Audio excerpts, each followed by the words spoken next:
กับสบายดีพี่น้องกับทักทายสบายดีสวัสดี FC สุขุทุกคนเด้อพี่น้องเอ้ยยินดีต้อนรับเข้าสู่ช่องงานดีๆเนาะสบายดีเด้อพี่น้องสบายดีย่ามเศร้าๆพี่น้องเอ้ยเตือนนี่ก็สวยเติบแล้วประมาณ8-9 โมงเนาะก็คือมื้อนี้เฮาสิพากันปิดงานเนาะพี่น้องงานที่เฮาเฮ็ดมาโอ้ยปิดจังไดยังบ่ทันปิดเด้ยังท่าซีครับมันก็ย่านึงนี่ก็ซ้ำแล้วเลยแหละเพราะว่ามันเหลือเทพื้นนี่ก็ซ้ำแล้วเหลือติดกะโหลกับจักเฮิงปะไดสิติดแล้วก็เหลือตีฝากกับจักเฮิงปะไดสิตีมันบ่มีกำหนดตัวนี้เพราะว่าอันนี้มันยังหัวอยู่เด้มันก็เลยซ้ำว่าเฮาก็สิได้หยุดและหยุดเฮ็ดคันเฮาเทพื้นนี่เพราะว่าเปลี่ยนซ้ำเทพื้นแล้วนี่พี่น้องทางนี้พกแพร่ตอนนี้เฮาก็กำลังส่วนซ้ายเดี๋ยวสิพาพี่น้องมาเบิ่งโตเฮาสาบเนาะเฮาสาบนี่สาบแล้วเบิดแล้วพี่น้องสาบแล้วเบิดแล้วเนาะทั่วเบิดเทื่อนแล้วเมื่อคืนนี้ไปสิไปรีวิวไปรีวิวพานี่พาสุดท้ายนี่พอดีแล้วประมาณ9 โมงพี่น้องพานี่เนาะเฮาสาบประมาณ9 โมงเมื่อคืนนี้เบิ่งนี่ก็ได้ประมาณ9 โมงเฮาสาบแล้วพอดีสังทอนเมื่อก่อนเนาะสังทอนสาบน้ำกันจมเลื้อยเพิ่นว่าพานี่มันใหญ่เด้บ่มีแนวอันนึงบ่มีประตูบ่มีอีหยังพี่น้องมันเลยเพื่อสิแล้วนี่โอ้มีแต่เปลือกแมงเม่าพูดนะอันแรกเมื่อคืนนี้มันออกมาแต่หนีบ่จักบ่เก็บเว้ยมีแต่เปลือกมันพี่น้องแล้วก็สิพามาเบิ่งข้างในพี่น้องก่อนเนาะอันนี้เนาะก่อนเฮาสิเทนี่แหละเฮาสิเทน่าจะเบิ่งที่ประตูความสูงน่าจะผิดแหละขอมือนึงเกือบขอมือเกือบนิ้วนึงสูงเติบได้พี่น้องน่าจะเบิดปูนหลายเติบเบิดปูนประมาณ6-7-2ตัวจักเป็น10ตัวจักเบิดอยู่ประมาณ7 สอบบ่แต่เอาไปเอามาเบิดเป็น10 สอบมันสูงเลยอันนี้แหละพี่น้องเฮาสิเทพื้นตัวนี้มันเนาะเอาคนสายเข้าไปทางหลังพี่น้องเข้าไปทางหลังแล้วก็สิคนเข้านี้นำปูนก็เอาปูนนี่แหละปูนเขียวซื้อมาน้อยๆซื้อมาจักสอบเป็น10ถูกมั้ยไปพี่น้องเดี๋ยวเฮาไปสวนทรายนำกันก่อนนะไปดิสุดเองกูสวนก็ได้ป่ะสุดก็ได้กูจะสวนกองเดียวได้ตัวนั้นน่ะตัวนี้เฮ้ยเบิ่งสวนเนียงแนวน่ะได้อ๋อสวนปานไหนอ่ะ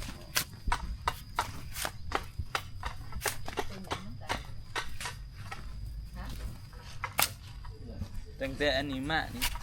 มีกะพี่น้องแต่มาเฮ็ดเวียกเริ่มมีกะมาเด้นี่เนาะเสือ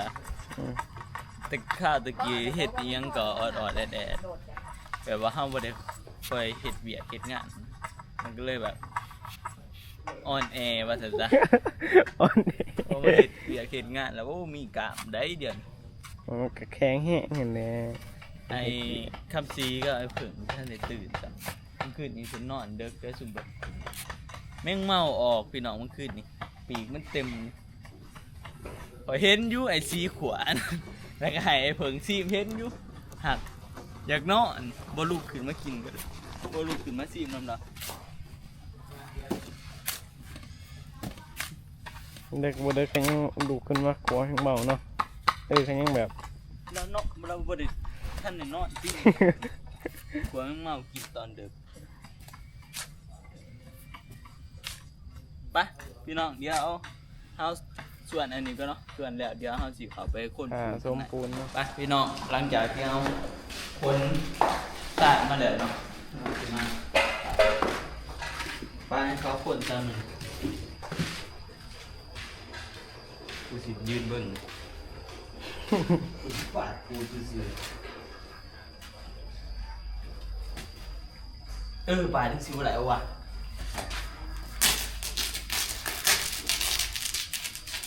ได้เบิดปาดแนวอะไรก็ได้ปาดแนว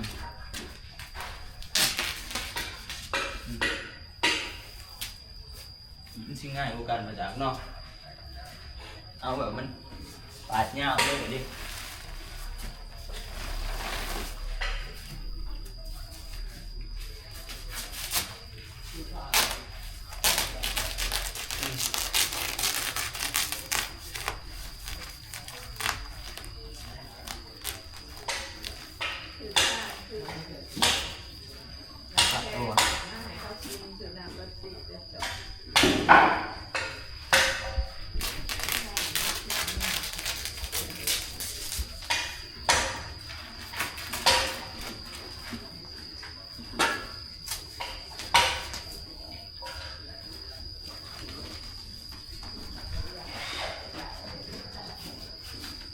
ปาดไป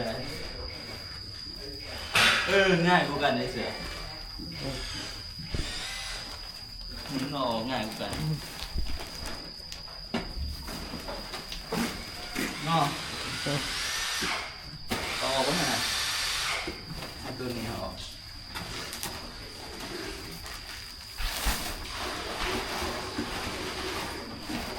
เนาะ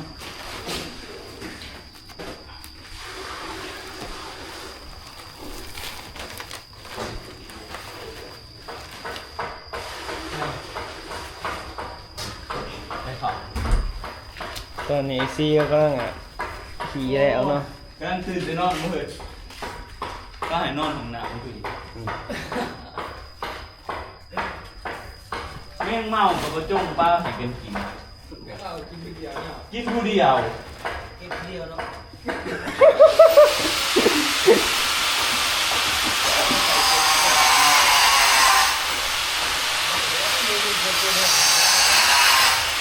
บ่ได้ใส่เล็กนี่เนาะ เนี่ยนะ ไม่ใช่เนาะดิ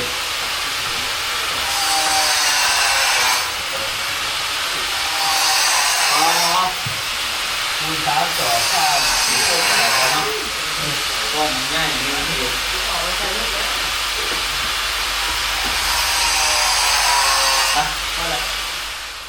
่โอ้พี่น้องตัวนี้ข้นปูนแล้วเรียบร้อยเนาะ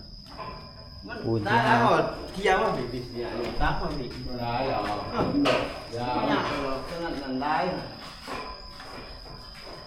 เสือสางเนี่ยเป็นยังเนาะบ่ทอด ให้มันถืออันนั้นที่บ่ทอดมาบ่เนี่ยเบิ่งออกเสือ นี่เอ้า สิเบิ่งนี่ได้น้องนัดเนาะพี่น้องแล้วก็มาข้นปูนซอยครับเด็กๆครับเดี๋ยวจะมาหาขนแห่มาใส่ ตามเลย ตามเอาอีกกุ๊ก เก่ารถเนาะอยู่นี่อยู่ห้องนี่ 3กุ๊ก กับไปเก่า3เลยแต่บัดนี้เสือนี่3เลยแต่บัดแล้วก็ใส่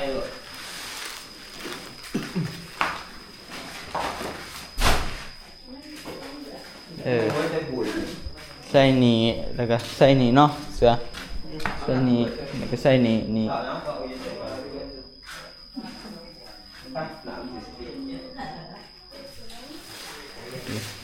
เอาก็สิเอาพ้นปูนไปใส่พี่น้อง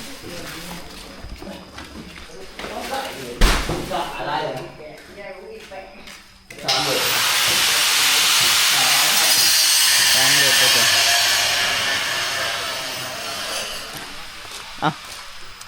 สวยเดี๋ยวกูสิสุกโอ้บรรยากาศดีคักไปนอกมือนี่แดดก็อ่อนๆพายุ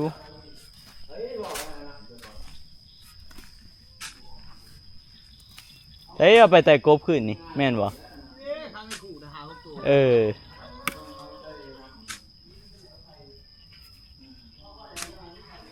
ไว้ไอซี ไอซี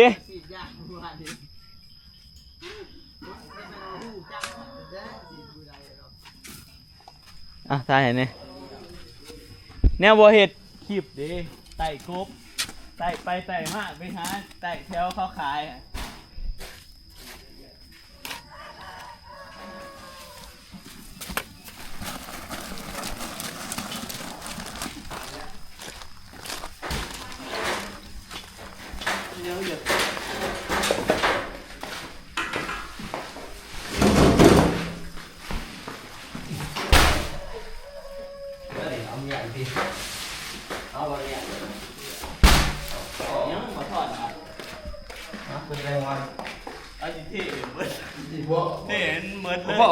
เนี่ย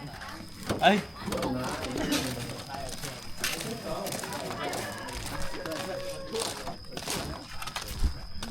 คนงานหลายพี่น้องบ่เมื่อยไปได้แล้วครับแต่ละมือคนหน่อย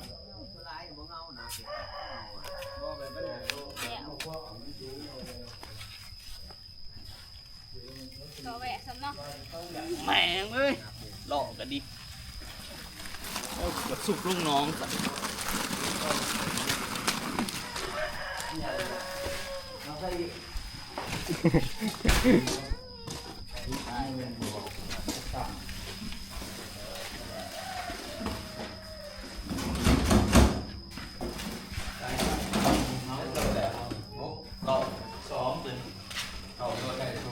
แม่งอีกรถหนึ่งยังเป็นพวก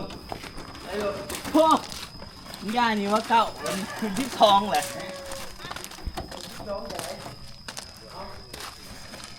ตามท่อนี่ดิสุกนี่สุกแค่ไหนสุก ที่สวัสดี สวัสดียัง สุก300 สุก อันนี้เนาะ แต่เก้าสิสุกคนละ3เนาะ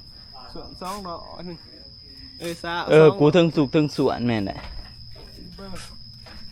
ไปสิบ่ไปสิ มันแบบ เท่าไหร่วะ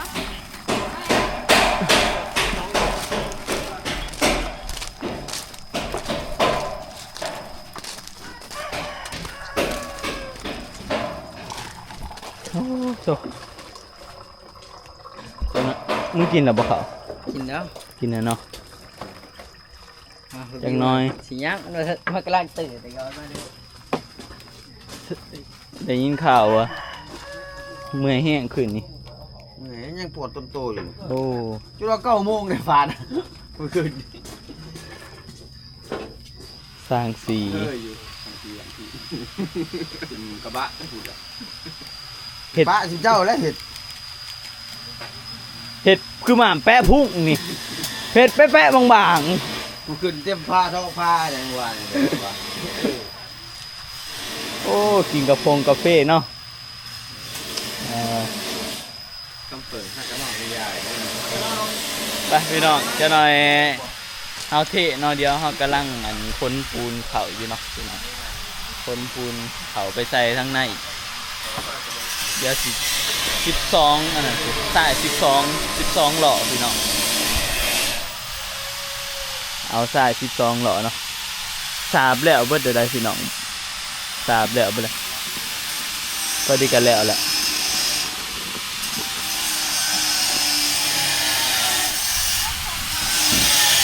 โอ้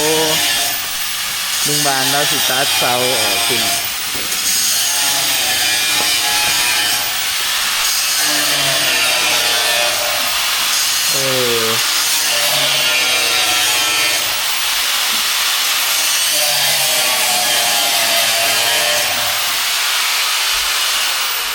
ตัดเสากลางมันออกมันกรีด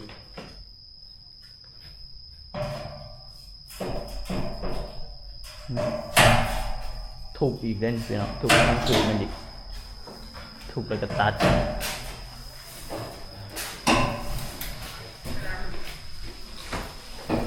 โอ้เด้งมือเสือเด้งมือ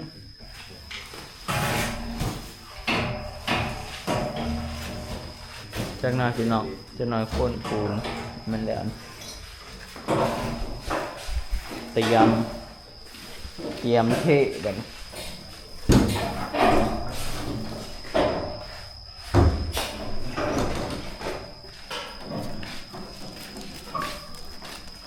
แปะนี่คือโอ้ยเดี๋ยวไว้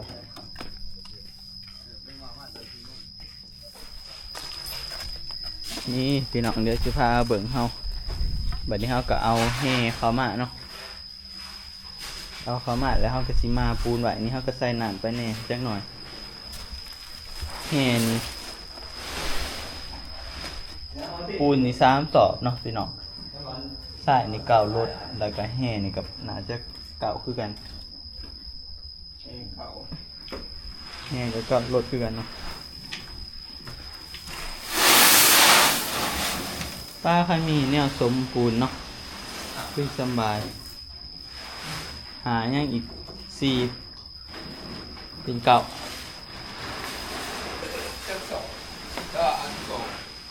12ปูนและตัวเนาะปูตัวเพื่อนใหญ่ปู ตัวนี้เห็นเอาเก้า เก่าก็แนวอันนี้เก่ารถป้าพี่น้องบ่เคยได้นะ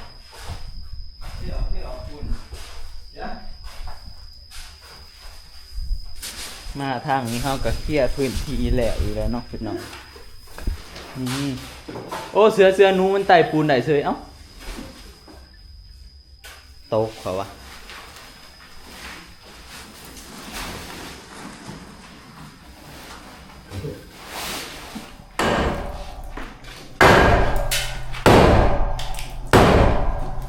ถูกเสาออกพี่น้อง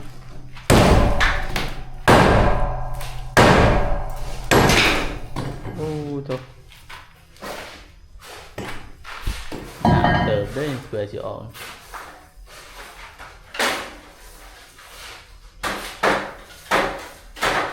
เสือกมัดบ่ มัดสิตัดโดนแล้ว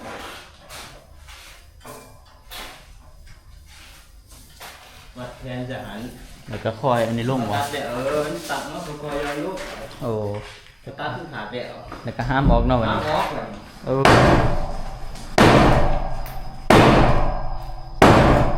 ปลาพี่น้องแข็งขนาด30ถูกได้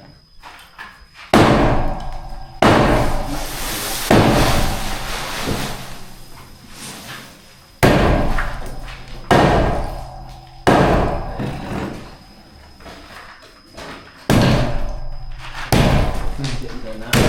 เดี๋ยวตัดออกแล้วเดี๋ยวถูก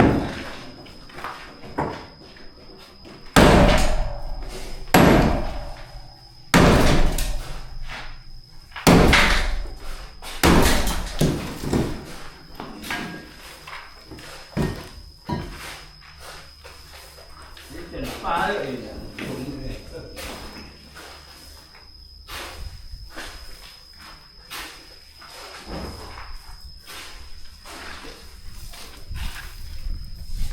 ทางนอกกำลังสวนแห่เขามาเนาะพี่น้องทางนี้จะแห่น่าจะไก่สิเพาะเลยเอา12เอาเก่ารถคือกันเหมือนแต่ว่า ได้ นี่แหละเก่ารถแห่กันบอก 12ด่วน โอ้ อะไรไม่ใช่เลย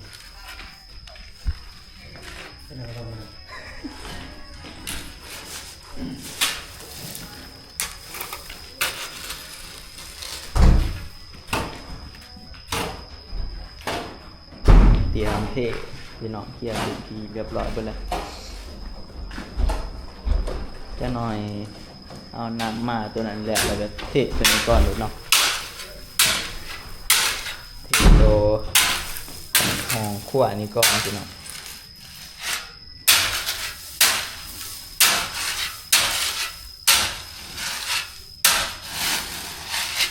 เอาน้ำใส่เลยบ่ท่านน้ำมาเลยบ่ มาแล้ว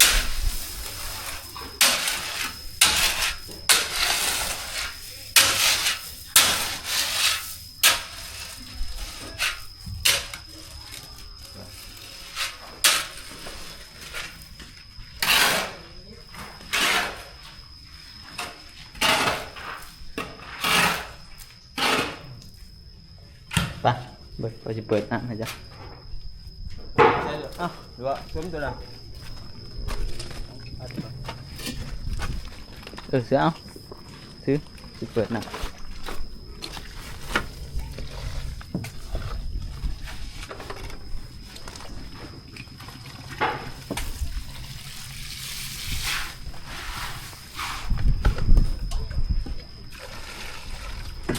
กันนี่ไว้เนาะบ่ถอนหาใหม่มากันเห็ดแนวกันมัน ปลาทุกกองมาง่ายนะเฮ้ยตียะ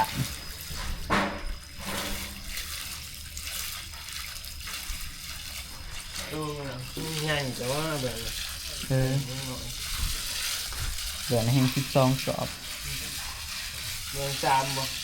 ถ้านับเป็นคิวอีกก็จักคิวว่ะเขานับแบบเขาซื้อเป็นรถเป็นคิวซื้อจ้างเข้ามาถอเลยสิสำบาย เป็นต้นเป็นคิวใช่ไหม รถตัวมันหมุนเด้ แม่นเถอะ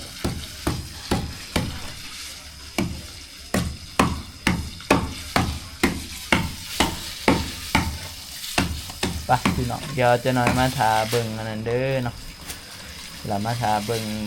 ตอนเฮาเทอีกเทื่อหนึ่งพี่น้องอันนี้เฮาก็พอเลยเนาะ